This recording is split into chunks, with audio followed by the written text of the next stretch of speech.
আসসালামু আলাইকুম। এখন আলোচনা করব আমি যে স্তন ক্যান্সার যে হয় এটা কাদের সম্ভাবনা বেশি থাকে, মানে কারা হওয়ার সম্ভাবনা সবচেয়ে বেশি। এক নম্বর হচ্ছে মহিলাদের সম্ভাবনা বেশি পুরুষের চেয়ে। দুই নম্বর হচ্ছে যেসব মহিলাদের ফ্যামিলি হিস্টোরি আছে, মানে পূর্বে তার মা খালাদের হয়েছে এবং সেটা তার হওয়ার সবচেয়ে সম্ভাবনা বেশি থাকে। আর হচ্ছে পূর্ব ইতিহাস, অনেক আগে একবার হয়েছিল, বয়স আরও 10 বছর বেশি হয়ে গেছে, তখন হওয়ার একটা চান্স থাকে একটা।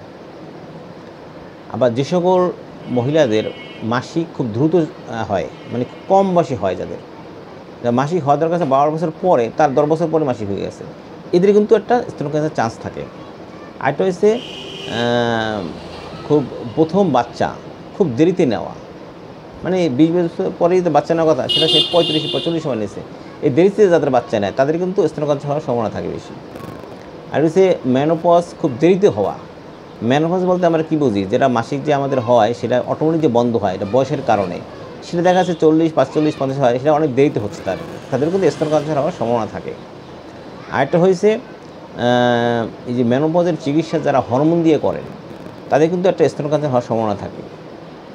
আর যারা মদ্যপান করেন, নেশা করেন, এদের কিন্তু একটা স্তন ক্যান্সার হওয়ার সম্ভাবনা থাকে। সেখানে আমরা মোটামুটি ক্লিয়ার হয়েছি যে স্তন ক্যান্সার হওয়ার সম্ভাবনা কাদের আছে, তাদের হওয়া যেতে পারে। মোটামুটি এই ধারণাই আসে জানবেন যারা কাদের সম্ভাবনা থাকে। যারা এই ভিডিও দেখছেন তারা মোটামুটি একটা ধারণা পাইছেন যে কাদের হওয়ার সম্ভাবনা বেশি স্তন ক্যান্সারটা। ধন্যবাদ সবাইকে যারা এই ভিডিও দেখছেন। আমি নতুন নতুন ভিডিও বানাই, যে বিষয়গুলো বানাবো আসলে সব বিষয় আমার জানা নাই। যদি আপনাদের কোনো বিষয় বানানোর থাকে বা জানার থাকে, এটা অবশ্যই বলতে পারেন, তাহলে ওই বিষয়ের উপরে আমি মানে ভিডিওটা বানাতে চাই, তাহলে আমার একটু বানাইতে সুবিধা হয় আর কি। ধন্যবাদ সবাইকে। আসসালামু আলাইকুম।